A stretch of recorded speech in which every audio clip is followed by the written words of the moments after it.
Hi everyone, welcome back to my channel. Today I want to talk about the new moon that we're going to have on Sunday, March 10th in a nakshatra called Purva Bhadrapada in the sign of Aquarius. But before I begin, I would just like to say I will be talking about the sidereal or astronomical placements as used in Vedic astrology. And if you're new to this channel, hi! My name is 𝗍𝗲𝗀. I'm a Vedic astrologer. On this channel I talk about planetary transits and new and full moon updates. So if you're interested in that, you can subscribe below. So this new moon will be in a nakshatra called Purva Bhadrapada, which means the former lucky feet. And it's one of two nakshatras, the Bhadrapada pairs, and the first one, Purva Bhadrapada, spans from Aquarius and then into Pisces, while the latter half, Uttara Bhadrapada, resides fully within the sign of Pisces. But these two feel like, well, two parts of a whole, let's say a twin pair of nakshatras in a way. And the first part, Purva Bhadrapada, the symbol, let's just say the symbol for both of these nakshatra is a funeral bed. So it spans from the front two legs of the bed that begins in Purva Bhadrapada, and then the latter two legs ends in Uttara Bhadrapada. So the two nakshatras together make a whole. But if we're just looking at the symbol of a funeral bed, that really comes with a lot of connotations like death, even rebirth. What is the meaning of life? What have we attained in this life? What have we been how have we been spending our time on things that feel truly meaningful? What are we leaving behind? At least for me, there comes a lot of thoughts on these kinds of topics when thinking about this nakshatra. It's also very interesting that if we were to look at the deity that resides here, that is 𝗍𝗲𝗀𝗀𝗀𝗀, which is he's called the one-footed goat, and is a bearer of Agni, but also lightning. So when 𝗍𝗲𝗀𝗀𝗀𝗀 comes, he's the kind of god that arrives in a burst of lightning and like momentary illumination, let's say. So it's very kind of powerful deity that resides here.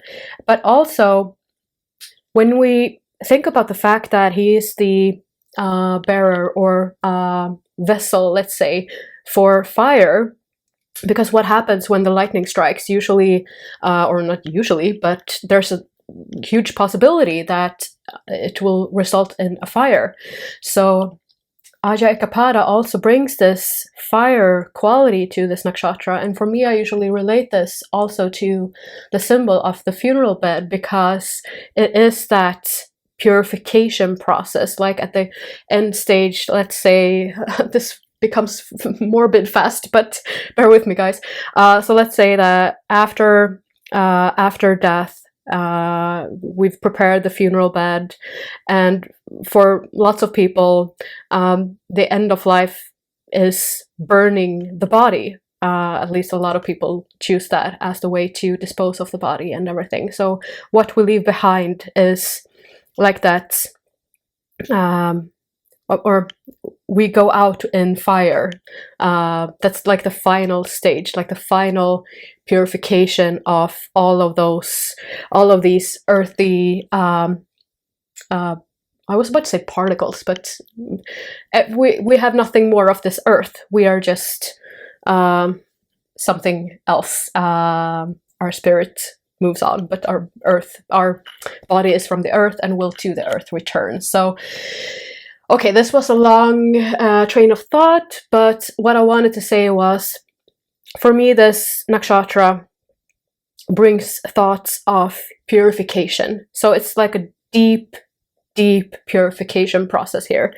And so in another sense that also deals with because as we are in, well, if we were to look at the Bhadrapadas as one nakshatra, we are next to last, the last nakshatra then being Revati or Revati in the sign of Pisces. So we are nearing those end stages of the cycle through the zodiac. And what also happens then, or what also happens when you're nearing the end of life, let's say, is that you are letting go of attachments, because you realize there are so many, or there is really nothing you can take with you from this life and then into the next. You can take anything of the material plane with you. And just assuming, like, because I myself believe in that the spirit takes a different form, reincarnates, or moves on to another plane. So if you believe like me, you know what I'm saying, that the only thing you really take with you out of this material life, or this life here on earth, is that imprint that your soul carries. So there's a lot of purification even in this sense, because you have to let go of all your worldly attachments, all the attachments to material things, and what we longed to accomplish in this life even. So I'm feeling this got very heavy. But well, anyway, I wanted to get these are my thoughts on this nakshatra. So on another note, let's say the only thing that you really take with you or the only thing that really matters, considering it all, is like how you lived, what you did, what memories you created. Did you follow your path? Did you live your truth? So this nakshatra feels also like a reminder to focus on like being our not being our true selves, but yeah, in a way. And this also resonates a little bit with the sign of Aquarius, being that bring out your weird, even, you know, being that unique person, letting your unique qualities come through, and being able to follow our own unique vision. And it's not the easiest, because we get so affected by everything in life and things and people and commitments and everything. But underneath it all, usually we have that feeling like, you know, if you have talents that you want to bring out, or you have that sense of, I am here to fulfill this unique vision that I have, and I have these talents that I wish to share with the world. So even this Aquarian theme feels very much linked to this nakshatra. So considering what is really important and how am I showing up as my best self, let's say. Another symbol for this nakshatra is a man with two faces. So for me, this brings to mind someone who is capable of presenting a different face in certain situations.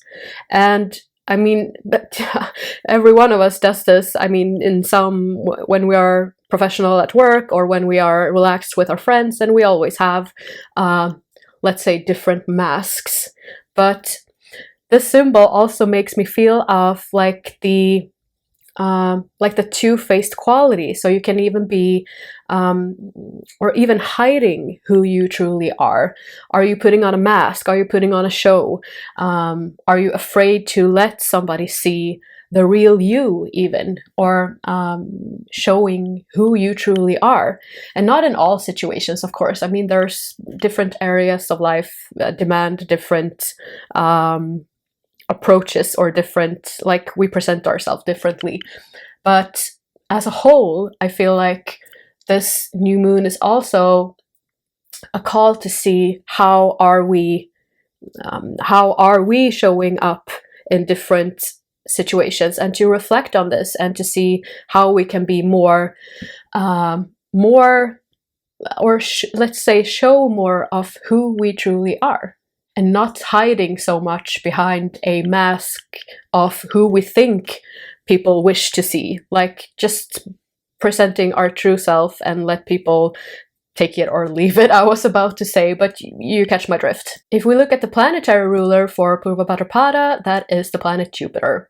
And because we're in the part of this nakshatra that resides within the sign of Aquarius, which is ruled by Saturn, there's this quality of the Jupiterian and Saturnian energies that influence this nakshatra. So there's a very dutiful, responsible, conscientious, dedicated energy that can be seen here. Both Jupiter and Saturn are referred to as the teachers of the planets. So they are the two giants, the two main forces beside the sun that really reminds us of like practicing what we preach, sticking to our commitments. In a way, they're both very serious in that sense, although Jupiter is more of the benevolent teacher and Saturn is more of the stern teacher. So the two of them together really makes us focus on what is truly important and what are we here to accomplish. How can we follow our path, follow our dharma, let's say, in the best way possible, in the most beneficial way possible. So there's this energy of the two of them here as well. And because at the new moon, the planets are under the influence of Saturn, so Saturn really, I feel like Saturn plays a big part as well in the energy of this new moon. And Saturn here also then reminds us to do what's important, what is necessary, what are the next important steps for me to take, what commitments do I adhere to, how am I prioritizing my time, my energy, and getting the necessary tasks done, let's say. So there's this energy also of like following our truth and creating something meaningful with our life.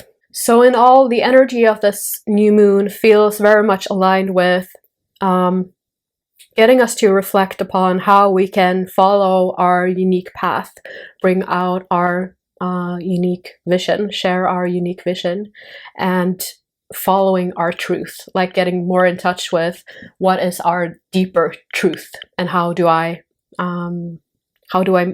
make that come to life, let's say. As usual, I will share my questions for reflection for the new moon, and the questions I wrote for this new moon are: what feels truly important to me at this time?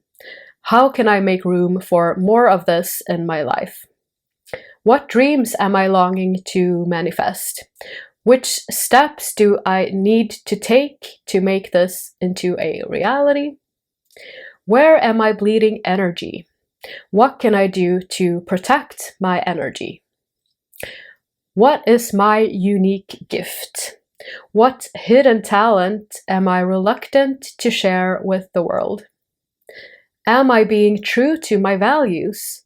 Do I feel rooted enough in myself to show my true self or my true face in certain, if not all, situations? So that was it for this update. I hope you liked the video. If you did, please leave a like or a comment, or even share the video with someone you believe would appreciate it. And I wish you all a very happy new moon, and I will see you in the next update. Take care, guys. Bye!